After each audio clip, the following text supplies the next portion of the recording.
Good morning, I'm Li Singh. Our research topic is investigation of Riemann zeta function and p-adic number. Our research can be divided into four sections. First, we study the basic property of the Riemann zeta function, and then we study the p-adic number and p-adic distribution, and in section 3, we construct the p-adic zeta function. And finally, we want to investigate the application of zeta function and find its generalization, that is, p-adic L functions, is very important in modern mathematics.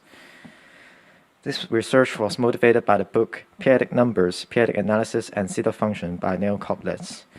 We want to investigate the connection of these two entirely different concepts, that is, Riemann zeta function and p-adic number. After we have constructed the p-adic zeta function, we also want to investigate its application. So let's start with the basic property of the Riemann zeta function. It is defined as a direct series for the variable as its real part is larger than 1. And that is the infinite series of 1 over n to the power s. And we proved that it is absolutely convergent, and we can obtain the equation that connects the zeta function to the gamma function and this important integral.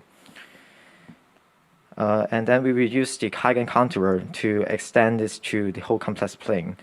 You can see this is, in fact, the eigencontour is close, but its radius is infinitely large. And you can see this integral is entire function, and you can see the gamma function has pole as a positive integer, so the zeta function has a pole as s equal to 1. And then we will use this contour to calculate the residue of that integral, and then we can obtain the functional equations that connect the zeta function, zeta s, to the zeta 1 minus s. And we will use the functional equation to construct the following equation, that is zeta 1 minus k is equal to negative k Bernoulli number over k. And the Bernoulli numbers is defined as follow. The Bernoulli number will play a crucial role in our interpolation. And before we construct the p-adic zeta function, we will look at the property of the p-adic number. So p-adic number is a completion of rational numbers by defining a special matrix as follow. This is a different way to extend rational numbers to real number in order to complete the rational numbers. So you can see in the definition, the ordinal of rational number is the maximum power of p that this defines the number x. And we can use this to define p-adic integer, that is the number x which is p-adic matrix is less than or equal to 1. And we also define the p-adic interval as follow. In the construction, we will use the p-adic distribution, p-adic measure, and p-adic integration. But due to the time limits, we will not explain its definition, and also because it is following the classical approach of the p-adic analysis. So let me explain the p-adic zeta function. So note that the n to the power s cannot be interpolated when the prime p divides n. So we need to add a correcting term that is 1 minus p to the k minus 1 in our p-adic definition. And you can see that the p-adic zeta function we're defining is an analog to the equation that we obtained in section 1. And our goal now is to extend this domain to all the p-adic integer. We will make use of the Bernoulli number, Bernoulli distribution, which is defined using the Bernoulli polynomial. And note that the integral on this distribution over the p-adic integers is equal to the Bernoulli number. So what we are going to interpolate is negative 1 over k of this integral.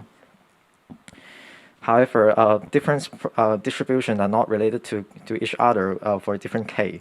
But for the Bernoulli measure, there's a lemma that can connect the mu k to the mu 1. And you can see the Bernoulli measure is defined using the distribution. And after that, we can write the p-adic zeta functions using the integral. And one important theorem that is called the Krumah congruence shows that this p-adic zeta functions is p-adically continuous. And you can see that in this congruence, if k and h are close p-adically, then the zeta functions 1 minus h and 1 minus k are also arbitrarily close p-adically. So now we can extend this domain to all the p-adic integer. And you can see that this function also has a pole as s equal to 1 because it is analog to say that the s0 and s is equal to 0 at the same time in this definition.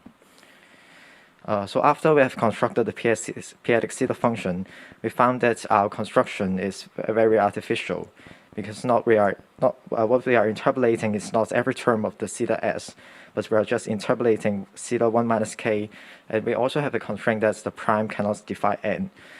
Therefore, we believe that there must be some important application so that the mathematicians want to study this p-adic zeta function. And one application we found is they can use to guess the constant coefficients of the asymptote series. You can see the b2k over 2k. This term is in fact the zeta 1 minus 2k. And more surprisingly, we found that the L function, which is a generalization of zeta functions, is very important in mathematics. It has a lot of similar properties with the zeta function. For example, its value as s equal to 1 minus k can also be written in the generalized Bernoulli number. And in the definition of the L functions, it is adding the direct character to every term of the zeta function. And in this research, we found that there are 4 equivalent ways to construct the p-adic L function.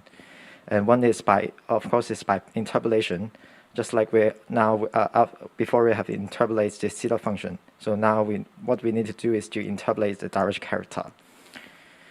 And studying the equivalence of the 4 methods are important. For example, the main conjecture of irregular theory states that the 2 methods of defining p-adic L function, one is by using the stabilizer element and another is by interpolation, are equivalent. And the main conjecture of irregular theory, now a theorem, has a lot of consequence. For example, Bernoulli and Schenker use this to prove a weak version of the Birch and Swinnerton-Dyer conjecture. And there are some other p-adic L functions. For example, the L function that's used to prove the that in the BSD conjecture is called the Heisenberg L function. And other mathematicians, Moser, Tate, and Taberger, attach another p-adic L function to elliptic curves and modular forms. And also, it is different to the zeta function. The L functions can be analytic as s equal to 1, and its value is important. For example, is in the study of the class number. You can see that in the class number formula, the class number h is related to the value of the value of L function as s equal to 1.